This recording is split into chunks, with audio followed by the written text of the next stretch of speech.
안녕하세요. 저는 올해로 환갑을 깐 넘긴 김만복이라고 합니다. 만복이.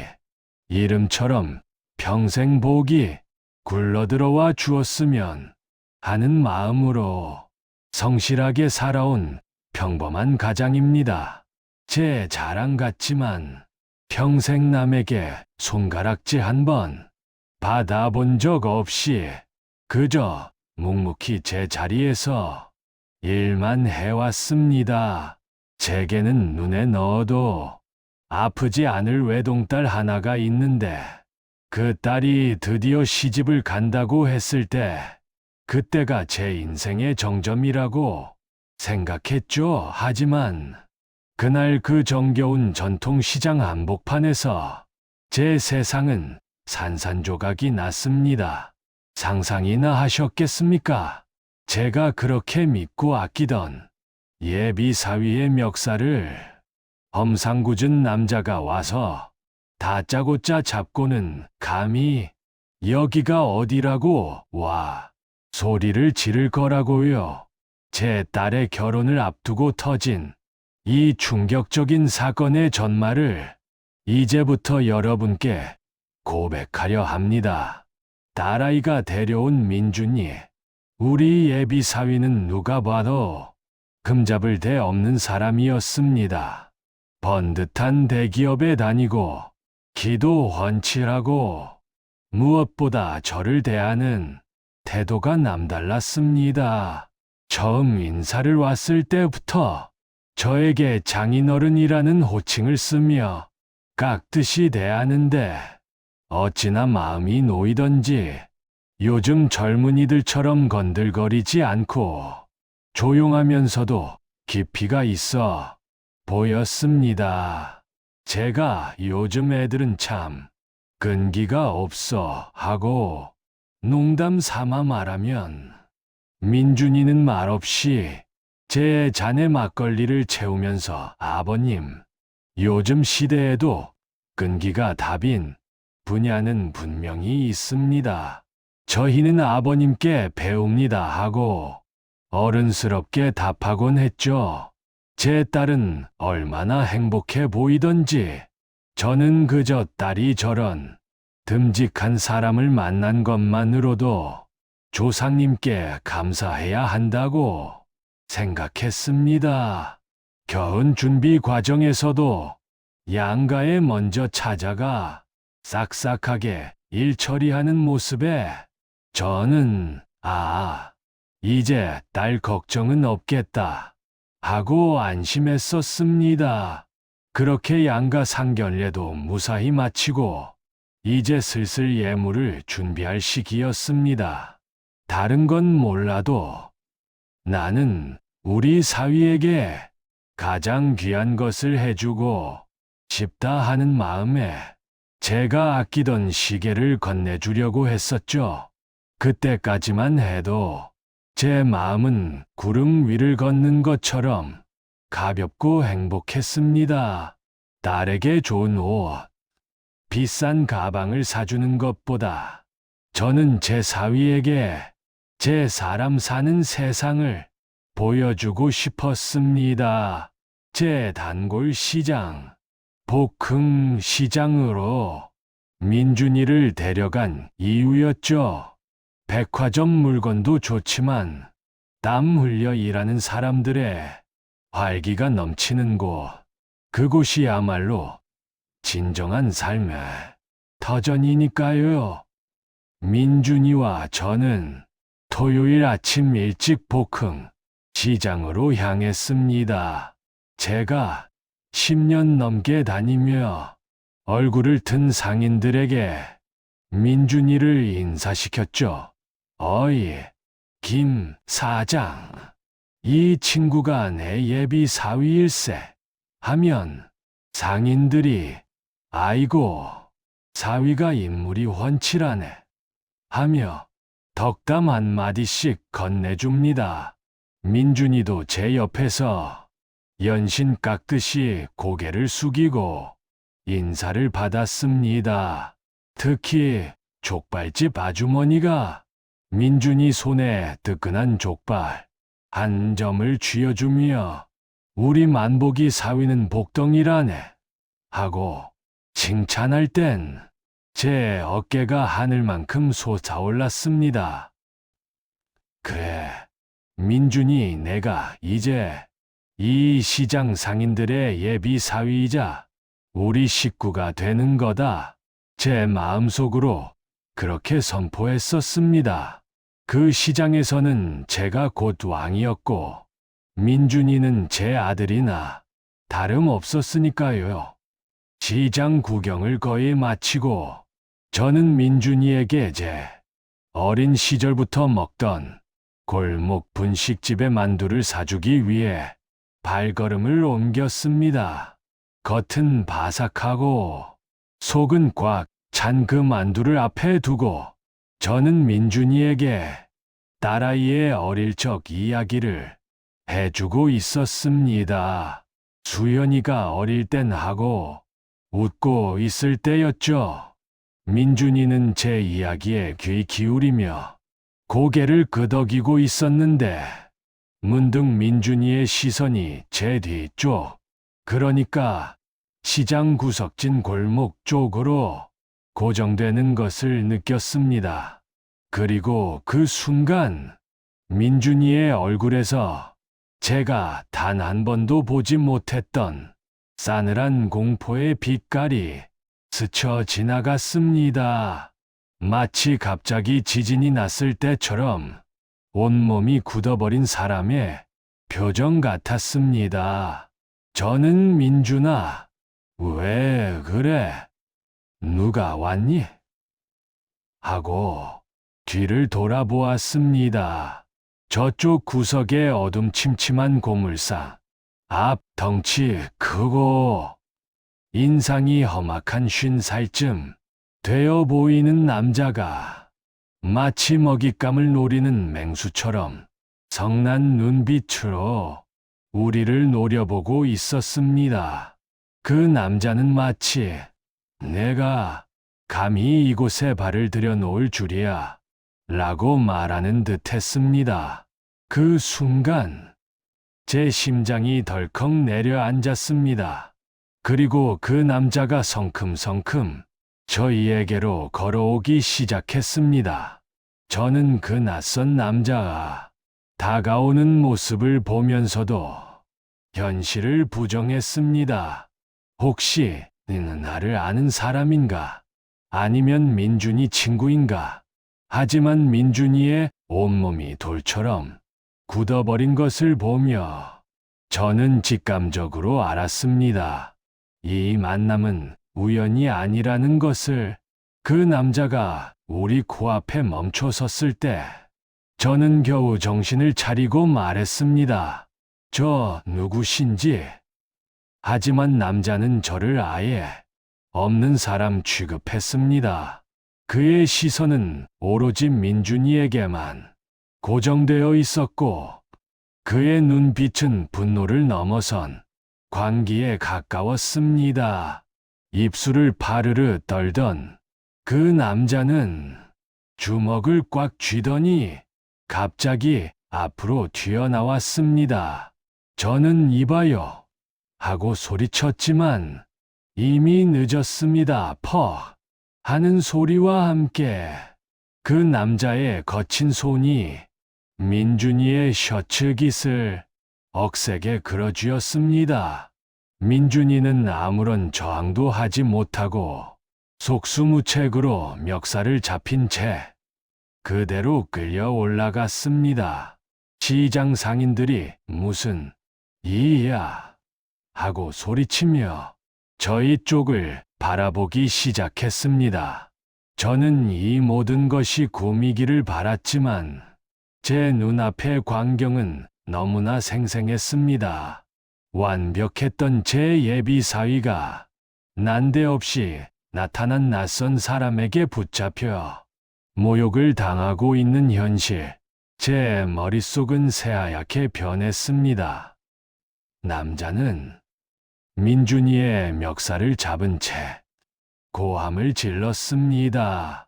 그 목소리는 마치 짐승의 포효 같았습니다. 시장의 정겨운 소리들을 모두 집어삼키는 듯한 엄청난 분노가 담긴 목소리였습니다. 야, 박민준, 감히 여기가 어디라고 와. 남자는 민준이를 거칠게 흔들었습니다. 내가 이 시장에 발을 들일 자격이나 있다고 생각해? 여기가 누군가의 피눈물이 묻은 곳인 줄 알면서 내가 어떻게 뻔뻔하게 장인어른까지 모시고 와. 그 말에 저는 엄청난 충격을 받았습니다. 이 남자가 민준이의 이름은 물론 제가 장인어른이라는 사실까지 알고 있다는 것이었습니다. 제 예비 사위. 민준이는 고개를 푹 숙인 채 아무 말도 하지 못했습니다. 평소에 당당함은 온데간데 없고 죄 지은 아이처럼 움츠러들어 있었습니다. 저는 멱살을 잡은 남자를 밀쳐내며 소리쳤습니다. 이봐요. 이게 무슨 무례한 짓입니까? 당장 손 놓으시오. 저는 제 체면이고 뭐고 오로지 이 상황을 끝내야 한다는 생각뿐이었습니다. 하지만 남자는 저를 경멸하듯 곁눈질하며 고웃음을 쳤습니다. 장인어른. 이 자식이 장인어른께는 뭐라고 둘러댔을지 안 봐도 뻔하군. 이 사기꾼 자식. 저는 그 사기꾼이라는 말에 완전히 얼어붙었습니다. 도대체 민준이의 숨겨진 정체는 무엇이며 이 남자는 또 누구란 말입니까? 주변 상인들과 손님들이 몰려들었습니다. 아까 저에게 덕담을 건네던 족발집 아주머니도 생선 가게 사장님도 놀란 얼굴로 이 광경을 지켜보고 있었습니다. 제가 평생 쌓아 올린 신뢰와 체면이 시장 바닥에서 산산조각 나는 순간이었습니다. 남자는 민준이의 귀에 대고 속삭이듯 말했습니다.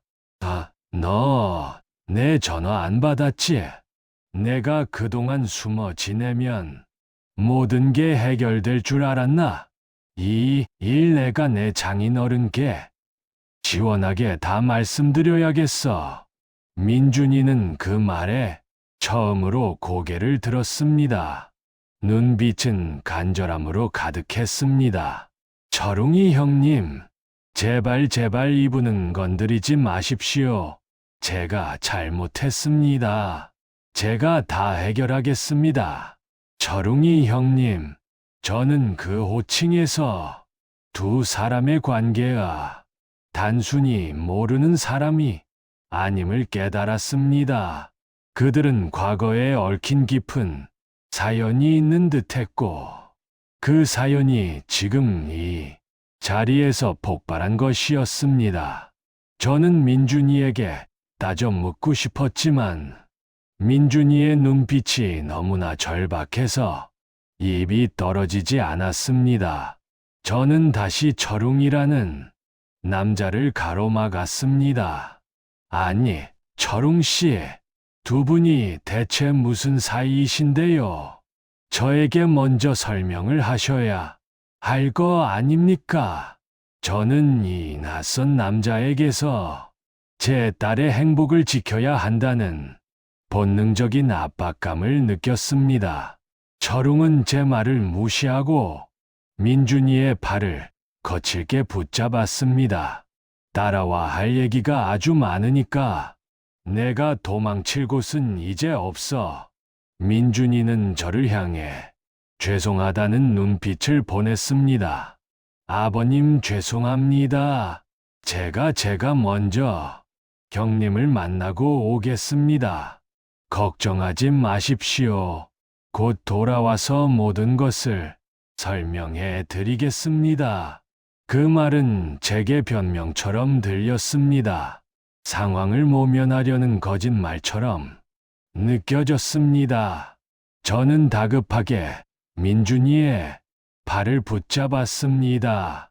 아니, 민준아, 지금 여기서 말을 해. 너희 둘이 여기서 무슨 일이 있었는지. 내가 이렇게 버젓이 있는데 왜 저 사람을 따라가려는 거야? 제 목소리는 이미 떨리고 있었습니다. 제 평생 가장 당황스럽고 수치스러운 순간이었습니다. 하지만 민준이는 제 손을 부리치고 철웅에게 끌려가듯 시장 골목 깊숙한 곳으로 사라졌습니다. 저는 그 자리에 멍하니 서서 사라져가는 두 남자의 뒷모습을 바라볼 수밖에 없었습니다. 제가 아는 완벽했던 예비 사위는 사라지고 낯선 비밀을 가진 그림자만 남은 것 같았습니다. 저는 시장 한복판에 홀로 남겨졌습니다. 딸에게는 뭐라고 말해야 할까요? 민준이가 숨기고 싶었던 과거의 진실은 대체 무엇일까요? 저는 이 충격적인 비밀을 파헤치기 시작했습니다. 민준이와 철웅이라는 남자가 시장 깊은 골목으로 사라지고 저는 텅 빈 시장 한복판에 홀로 남겨졌습니다. 사람들의 웅성거림과 수군거리는 소리가 제 귀를 때렸습니다. 아까 저에게 덕담을 건네주었던 상인들의 시선이 이제는 저 집 사위에게 무슨 문제가 있나 보에 하는 의문과 동정 그리고 호기심으로 가득 차 있었습니다. 저는 그 자리에 더서 있을 수가 없었습니다. 도망치듯 저는 시장을 빠져나왔습니다. 골목 분식집 만두는 손도 대지 못했습니다. 제 평생 느껴보지 못한 수치심과 모멸감이 저를 짓눌렀습니다. 완벽하다고 믿었던 사위에게 배신당했다는 느낌, 그리고 그 비밀이 사람들 앞에서 터져버렸다는 참담함. 제 마음속은 폭풍우가 몰아쳤습니다. 운전대를 잡고도 저는 한참 동안 시동을 걸지 못했습니다. 손이 덜덜 떨렸고 심장이 미친 듯이 뛰었습니다. 도대체 무슨 일이야? 철웅이라는 남자는 누구이며 민준이가 왜 그렇게 겁에 질려 있었지? 혹시 큰돈이라도 빚진 건가? 아니면 혹시 전과라도 있는 건가? 별의별 끔찍한 상상들이 꼬리를 물고 이어졌습니다. 가장 견디기 힘들었던 것은 제 딸에게 이 사실을 어떻게 이야기해야 할지 도무지 감이 잡히지 않는다는 것이었습니다. 딸은 민준이만 믿고 행복하게 결혼을 준비하고 있는데 이 사실을 알게 되면 얼마나 충격을 받을까요? 딸의 행복을 깨뜨리고 싶지 않았습니다. 저는 일단 이 모든 것을 혼자서 해결해야 한다고 결심했습니다. 집에 도착한 지 채 30분도 되지 않았을 때 민준이에게서 전화가 걸려왔습니다. 저는 심호흡을 하고 전화를 받았습니다. 목소리가 떨릴까 목에 힘을 주었습니다. 민준아, 제 목소리는 제가 생각했던 것보다 훨씬 차가웠습니다. 민준이는 다급하고 불안한 목소리로 말했습니다. 아버님, 죄송합니다. 정말 죄송합니다. 제가 지금 급하게 처리해야 할 일이 생겨서요. 곧바로 찾아뵙고 무릎 꿇고 설명드리겠습니다. 부디 수연이에게는 말씀하지 말아 주십시오. 저는 감정을 누르며 물었습니다. 처리해야 할 일? 민준아, 너는 지금 내 앞에서 멱살이 잡혔어. 그리고 사기꾼이라는 소리까지 들었지. 내가 말한 그 처리해야 할 일이라는 게 내가 숨기고 있는 과거와 관련된 거 아니니? 전화 너머로 민준이는 한동안 침묵했습니다.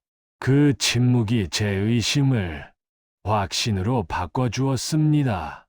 한참 뒤, 민준이는 간신히 목소리를 짜냈습니다. 아버님, 저도 말씀드리고 싶지만 지금은 때가 아닙니다. 제가 얽혀있는 일이 아버님과 수연이를 다치게 할 수도 있습니다. 하루만, 아니 오늘 밤만 시간을 주십시오. 내일 아침까지 제가 모든 것을 정리해서 솔직하게 고백하겠습니다. 저는 민준이의 말에서 진심을 느꼈지만 동시에 숨겨진 위험을 느꼈습니다. 내일 아침까지 제가 그 긴 밤을 불안해 떨면서 보낼 수는 없었습니다. 저는 전화를 끊자마자 곧바로 옷을 챙겨 입었습니다. 직접 알아봐야겠다. 이것이 저의 결론이었습니다. 저는 민준이가 끌려갔던 목흥 시장 골목을 찾아 다시 시장으로 향했습니다. 밤이 되자 시장은 낮과는 완전히 다른 분위기였습니다. 상인들이 대부분 문을 닫아 을씨년스럽고 낮의 활기는 그림자조차 찾아볼 수 없었습니다. 저는 아까 민준이가 멱살 잡혔던 장소 근처를 서성이기 시작했습니다. 민준이와 철웅이가 사라졌던 그 골목 끝에는 낡고 오래된 고물상 하나가 있었습니다. 주위의 상점들은 다 불이 꺼졌는데 유독 그 고물상 사무실 쪽만 희미하게 불빛이 새어 나오고 있었습니다. 저는 본능적으로 철웅이가 그 고물상과 관련이 있을 거라고 생각했습니다. 그리고 민준이도 그 안에 있을지 모른다고 생각했습니다. 저는 최대한 조용히 고물상 가까이 다가갔습니다. 그리고는 희미한 불빛 너머로 들려오는 소리에 귀를 기울였습니다. 유리창 너머로 두 남자의 목소리가 들려왔습니다. 하나는 분명 철웅의 거친 목소리였고 다른 하나는 민준이의 낮고 애원하는 목소리였습니다. 너 때문에 내 인생이 이렇게 됐는데 내가 감히 결혼을 해. 내가 갚아야 할 돈이 얼만데. 철웅의 목소리였습니다. 그 말에 제 귀가 번쩍 뜨였습니다. 역시 돈 문제였습니다. 하지만 단순한 빚이 아닌 인생이 이렇게 됐다는 말에서 얽히고 설킨 더 복잡한 사연이 있음을 짐작했습니다. 저는 숨을 죽이고 더 가까이 다가갔습니다. 민준이의 목소리가 들렸습니다. 형님, 제가 잘못했습니다. 하지만 아버님 결혼 자금은 제발 건드리지 마십시오. 제가 다른 방법으로 형님께 돈을 다 갚겠습니다. 철웅은 비웃었습니다. 다른 방법? 너한테 다른 방법이 있긴 하냐? 내가 우리 가게에 무슨 짓을 했는지 벌써 잊었어. 내가 그때 했던 그 짓 때문에 내가 시장에서 이렇게 힘들어지고 내가 대기업에 들어갔지. 저는 그 말을 듣고 그 자리에 주저앉을 뻔했습니다. 우리 가게에 무슨 짓을 내가 그때 했던 그 짓 때문에 내가 대기업에 들어갔지. 이 모든 퍼즐 조각이 갑자기 하나로 맞춰지는 듯 했습니다. 민준이는 단순히 빚쟁이에게 시달리는 것이 아니라 철웅에게 피해를 입히고 그 덕분에 출세했을 가능성이 높았습니다. 그때 철웅이 마지막으로 내뱉은 말은 제 정신을 혼미하게 만들었습니다. 내가 훔쳐간 설계도면 당장 내놓지 않으면 내 결혼이고 뭐고 다 끝이야. 내가 내 장인 어른께 내가 어떤 놈인지, 그리고 내가 우리 동생을 어떻게 만들었는지 다 이야기할 거야. 설계도면과 동생이라는 두 단어는 제 머리를 망치로 때리는 것 같았습니다. 단순한 돈 문제가 아니라 도난과 가족 비극이 얽힌 거대한 사건이었습니다. 제 사위는 지금 파렴치한 도둑이자 남의 인생을 망친 가해자일지도 모른다는 공포가 저를 덮쳤습니다. 저는 더 이상 들을 수 없어서 그 자리를 황급히 벗어났습니다. 저는 이 충격적인 진실을 가지고 집으로 돌아왔습니다. 민준이는 다음 날 아침 과연 제 앞에서 무릎을 꿇고 무엇을 고백할까요? 그리고 저는 이 결혼을 계속 추진해야 할까요?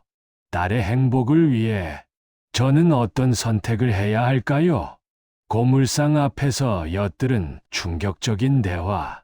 설계도면과 동생이라는 단어는 제 귓가에 끊임없이 맴돌았습니다. 민준이가 단순히 빚이 있는 정도가 아니라 철웅이라는 사람에게 심각한 피해를 입혔고, 그 덕분에 지금의 자리에 올랐다는 것은 너무나 끔찍한 진실이었습니다. 새벽이 올 때까지 저는 한숨도 잘 수 없었습니다. 딸아이의 얼굴이 눈앞에 아른거렸습니다. 제 딸은 민준이가 세상에서 가장 착하고 성실한 사람이라고 믿고 있습니다. 결혼을 앞두고 꿈에 부풀어 있는 딸에게 내 약혼자는 남의 것을 훔치고 다른 사람의 인생을 망가뜨린 도둑일지도 모른다고 말할 수가 없었습니다. 저는 아버지로서 딸의 행복을 지켜줘야 한다는 의무감과 숨겨진 진실을 밝혀야 한다는 양심 사이에서 처절하게 괴로워했습니다. 저는 혹시라도 민준이가 도망칠까봐, 아니면 철웅이에게 무슨 해코지를 당할까봐 불안했습니다. 새벽 4시가 되자 저는 더 이상 견딜 수 없어 민준이에게 먼저 전화를 걸었습니다. 전화를 받자마자 민준이는 제가 한숨도 못 잤다는 것을 눈치챘는지 다급하게 말했습니다. 아버님, 지금 바로 가겠습니다. 지금 말씀드릴게요. 저는 민준이에게 저희 집 근처의 24시간 카페로 오라고 했습니다. 딸에게는 절대 들키고 싶지 않았기 때문입니다. 창밖이 희뿌옇게 밝아올 무렵 민준이가 카페 문을 열고 들어왔습니다. 그의 얼굴은 밤새 고통과 불안에 시달린 듯 초췌했습니다. 그는 제 앞에 앉자마자 아무 말 없이 무릎을 꿇었습니다. 저는 민준이에게 무릎을 꿇으라고 시키지도 않았는데 그는 제 앞에 고개를 숙였습니다. 저는 차분하게 하지만 단호하게 물었습니다. 민준아, 나는 내가 어젯밤 철웅이라는 사람과 나눈 대화를 우연히 들었다. 설계도면과 동생에 대해 이야기했지. 이제 와서 변명하려 하지 마라. 나에게 솔직하게 모든 것을 말해다오. 그것이 내가 마지막으로 할 수 있는 도리다. 민준이는 잠시 망설이더니 떨리는 목소리로 모든 것을 털어놓기 시작했습니다. 그의 이야기는 제가 짐작했던 것보다 훨씬 더 비참하고 복잡했습니다. 민준이는 철웅의 동생인 철수와 대학 동기였고, 둘 다 작은 건축 설계 사무소에서 일했답니다. 철수는 아이디어가 뛰어났지만 민준이는 실무 능력이 좋았다고 합니다. 어느 날 회사에 존폐가 걸린 큰 프로젝트의 최종 설계 도면을 철수가 완성했고 민준이도 그 도면 작업에 참여했습니다. 철수는 평소 도박 빚이 많았는데 그 도면을 완성한 날 철수는 빚쟁이에게 쫓기다가 그만 불의의 사고를 당했다고 합니다.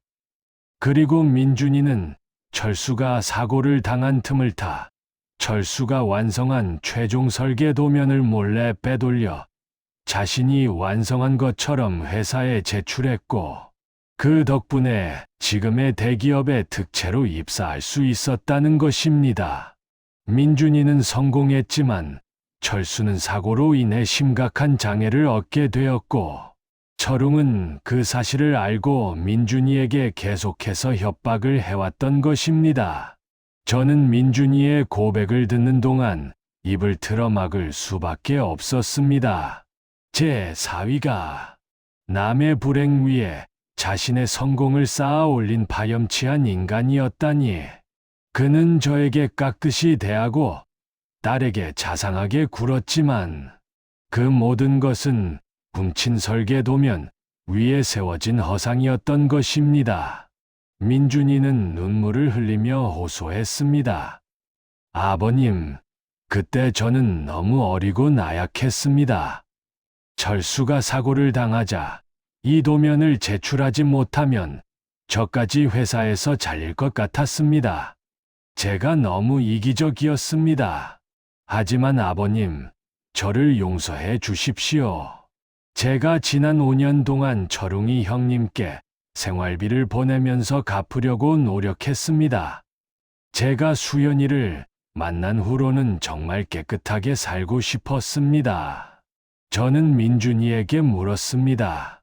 내가 보낸 생활비, 그 돈이 철웅이와 철수의 평생을 보상할 수 있을 것 같으냐? 너는 내 양심을 묻고 그들의 불행을 외면한 채 내 딸과 결혼해서 행복하게 살려고 했단 말이냐? 제 목소리는 분노로 떨렸습니다. 민준이는 울면서 고개를 들었습니다. 결혼만 하게 해주시면 제가 모든 것을 걸고 철웅이 형님과 철수에게 보상하겠습니다. 아버님께서도 저를 도와주십시오.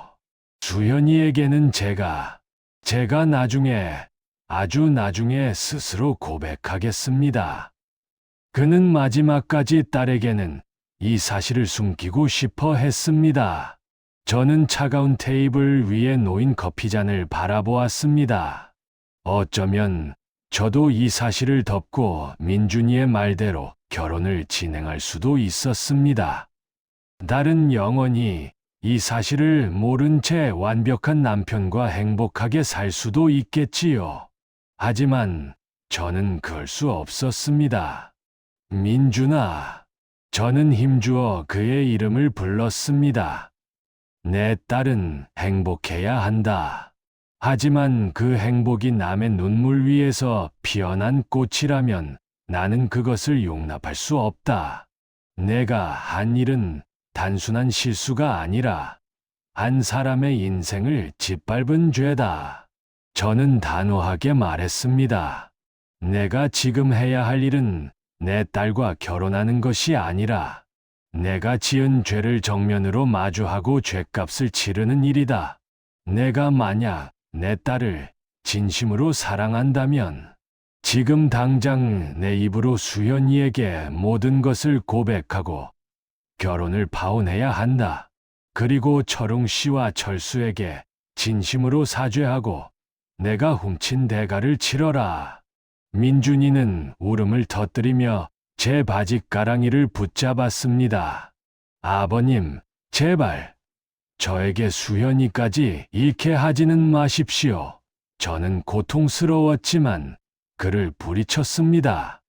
나는 너를 벌주는 것이 아니다.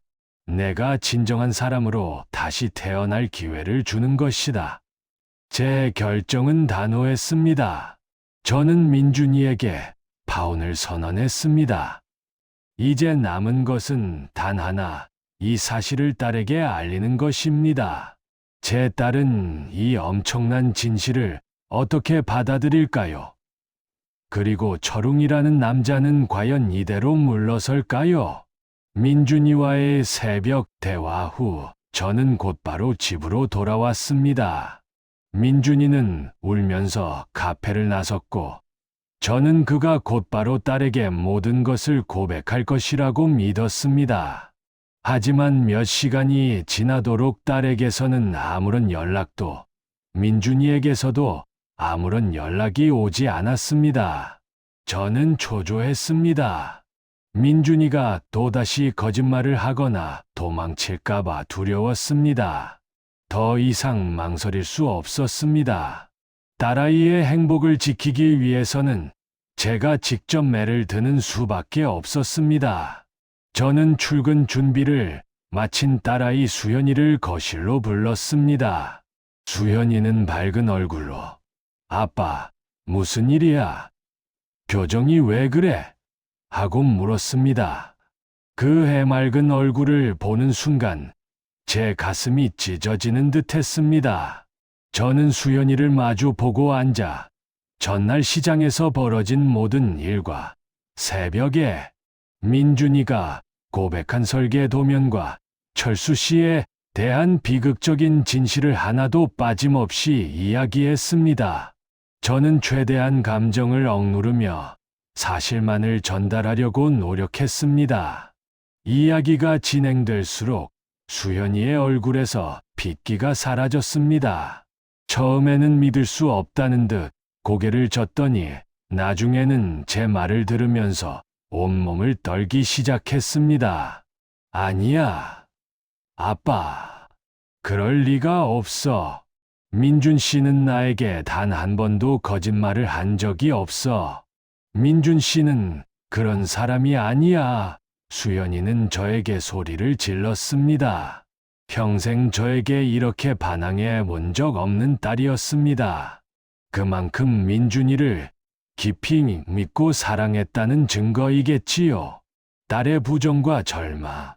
수연이는 제 말을 완강히 부정했습니다. 아빠, 민준 씨에게 무슨 사정이 있었을 거야.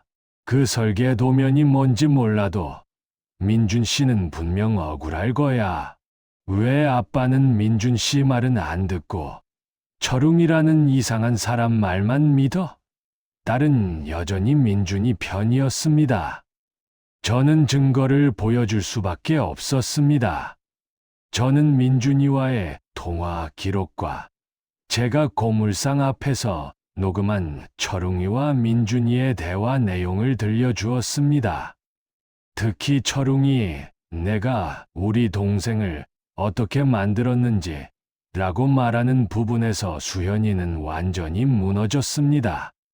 딸은 핸드폰을 귀에서 떼더니 아니야, 아니야 만 반복하며 주저앉아 통곡하기 시작했습니다. 수연이는 울면서 민준이에게 전화를 걸었지만 민준이는 전화를 받지 않았습니다. 이미 제가 파혼을 선언한 후 그는 저에게도 딸에게도 피하고 있었던 것입니다. 딸은 절망에 빠졌습니다. 결혼식 날짜까지 받아놓고 신혼여행지까지 예약했던 완벽한 미래가 한순간에 산산조각 났다는 사실을 받아들이지 못했습니다. 아빠. 나는 이제 어떻게 해? 내가 사랑했던 사람은 가짜였던 거야. 딸의 그 절망적인 질문에 저는 아무런 답도 해줄 수 없었습니다. 그저 딸을 끌어안고 함께 울 수밖에 없었습니다. 아버지가 되어서 딸에게 상처를 줄 수밖에 없는 현실이 너무나 고통스러웠습니다. 하지만 지금 아프더라도 미래에 더 큰 불행을 막아야 했습니다. 딸이 밤새 울고 난 다음 날, 저는 이 모든 일의 근원인 철웅이라는 사람을 다시 만나야겠다고 결심했습니다. 민준이에게는 파혼을 하라고 했지만 민준이가 진심으로 사죄하고 철웅이와 철수에게 보상을 할 수 있도록 제가 나서야 했습니다. 그것이 제가 딸을 위해 할 수 있는 마지막 뒷수습이었습니다. 저는 시장 상인들에게 수소문하여 철웅 씨의 연락처를 알아냈고 그에게 연락하여 만남을 요청했습니다. 처음에는 저를 경계하던 철웅 씨는 제가 예비 사위와의 결혼을 파혼하고 모든 진실을 알게 되었다. 내가 보상 문제를 해결하겠다고 말하자 놀라움과 함께 분노를 표출하며 만남에 응했습니다. 저와 철웅 씨는 시장 근처의 낡은 다방에서 만났습니다. 철웅 씨는 저를 보자마자 다짜고짜 소리쳤습니다. 김만복 씨, 당신은 자기 딸 결혼만 중요하지. 우리 철수의 인생은 아무렇지도 않습니까? 이 모든 게 박민준 그놈의 비열함 때문입니다. 저는 차분하게 철웅 씨의 분노를 모두 받아냈습니다. 그리고 고개를 숙였습니다. 철웅 씨, 죄송합니다. 제가 예비 사위를 잘못 본 죄가 큽니다. 하지만 이 결혼은 파혼하기로 했습니다. 이제부터는 민준이가 철수 씨에게 저지른 잘못을 바로잡는 일만 남았습니다. 제가 장인으로서 민준이가 철수 씨에게 합당한 보상을 할 수 있도록 모든 것을 돕겠습니다. 철웅 씨는 제가 파혼이라는 극단적인 결정을 내린 것에 놀랐는지 한동안 말을 잇지 못했습니다. 이내 그는 눈물을 글썽이며 자신의 이야기를 털어놓았습니다. 동생 철수가 사고를 당한 후 제대로 된 보상도 받지 못하고 장애를 안은 채 살아가야 했던 고통, 그리고 민준이가 성공 가도를 달리는 모습을 보며 느꼈던 분노와 배신감, 그의 절규에 저는 가슴이 먹먹했습니다.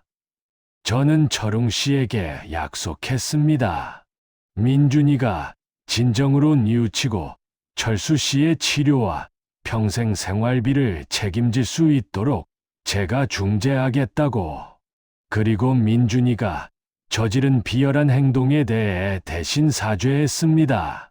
철웅 씨는 제 진심을 느꼈는지 분노가 가라앉고 조금씩 마음을 열기 시작했습니다. 이후 저는 민준이에게 연락하여 철웅 씨와의 대화 내용을 전달했습니다. 민준이는 결국 자신의 잘못을 완전히 인정하고 회사를 정리하고 철웅 씨와 철수 씨에게 진심으로 사죄하기로 결정했습니다. 파혼의 아픔을 겪는 딸을 뒤로하고 저는 민준이가 인간적인 죗값을 치르고 진정한 사람으로 거듭날 수 있도록 돕는 일에 매진했습니다. 이것이 아버지로서 딸에게 줄 수 있는 가장 진실한 결혼 선물이라고 믿으면서요. 결국 결혼은 깨졌습니다. 딸은 여전히 힘들어하지만 저는 후회하지 않습니다. 그렇다면 민준이는 정말로 철웅 씨에게 모든 것을 보상하고 새로운 삶을 시작했을까요? 그리고 몇 년 후 제 딸의 삶은 어떻게 바뀌었을까요? 마지막 이야기를 들려드리겠습니다. 결국 결혼은 파국을 맞았습니다. 민준이는 다니던 대기업을 정리하고 철웅 씨, 그리고 동생 철수 씨에게 진심으로 사죄하는 과정을 시작했습니다. 저는 민준이가 철수 씨의 치료와 평생 생활비를 보상하는 문제에 대해 법률적인 도움을 주며 중재했습니다. 이 모든 과정이 저에게도, 민준이에게도, 그리고 철웅 씨 가족에게도 고통스러운 시간이었습니다. 하지만 진실을 바로잡는 일이었기에 저는 멈출 수 없었습니다. 가장 힘들었던 것은 딸 수현이었습니다. 수현이는 한동안 방에서 나오지 않고 힘들어했습니다. 사랑했던 사람에게 배신당했다는 충격과 갑작스러운 파혼으로 인한 상실감은 이루 말할 수 없었겠지요. 저는 딸에게 섣부른 위로 대신 조용히 곁을 지켜주는 것밖에 할 수 없었습니다. 다른 민준이에 대한 원망보다 스스로의 판단이 틀렸다는 자괴감에 더 힘들어하는 것 같았습니다. 시간이 약이라는 말이 있듯이 힘든 시간 속에서도 딸은 조금씩 일어섰습니다. 저는 딸에게 말했습니다. 수연아, 내가 아프고 힘들겠지만 이 시련은 너에게 진정한 사람을 보는 눈을 선물해 줄 거다. 너의 아버지는 내가 불행의 시작 위에 세워진 행복을 누리지 않기를 바랐을 뿐이다. 딸은 제 말을 듣고 처음으로 고개를 끄덕이며 눈물을 닦았습니다. 저는 그제야 안심할 수 있었습니다. 민준이의 속죄 과정은 오래 걸렸습니다. 그는 돈으로만 보상하려 하지 않고 진심으로 철수 씨를 찾아가 사죄하고 봉사했습니다. 철수 씨는 민준이 때문에 몸이 불편해진 것에 대해 쉽게 용서하지 못했지만 민준이가 진심으로 뉘우치고 속죄하는 모습을 보며 철웅 씨도 점차 마음의 문을 열기 시작했습니다. 1년쯤 지났을까요? 저는 철웅 씨로부터 연락을 받았습니다. 김만복 씨, 박민준 그놈. 이제는 정말 달라진 것 같습니다. 저희 동생에게도 진심으로 봉사하고 있고 그 설계 도면으로 번 돈도 모두 저희에게 돌려주었습니다. 저는 이제 그를 용서하려고 합니다. 철웅 씨의 목소리에는 더 이상 분노 대신 후련함과 감사가 섞여 있었습니다. 이 모든 복잡한 사연이 드디어 제자리를 찾아가는 순간이었습니다. 저는 민준이에게 다시 만남을 요청했습니다. 그는 여전히 초췌했지만 이전에 불안하고 공포에 질려있던 모습 대신 평온함이 느껴졌습니다. 그는 저에게 진심으로 감사 인사를 전했습니다. 아버님 덕분에 제가 인간으로 다시 태어났습니다. 저는 이제 철웅이 형님과 함께 그동안의 경험을 살려 새로운 일을 시작해 보려고 합니다. 저는 민준이에게 마지막으로 말했습니다. 민준아, 나는 내가 훌륭한 사람이 되는 것을 응원한다. 하지만 수연이에게는 절대 연락하지 마라. 내가 수연이를 진정으로 아낀다면 그녀의 행복을 위해 내 존재를 잊게 해주는 것이 마지막 배려다. 민준이는 고개를 끄덕였습니다. 그는 진정한 속죄를 통해 비로소 자유로워진 것 같았습니다.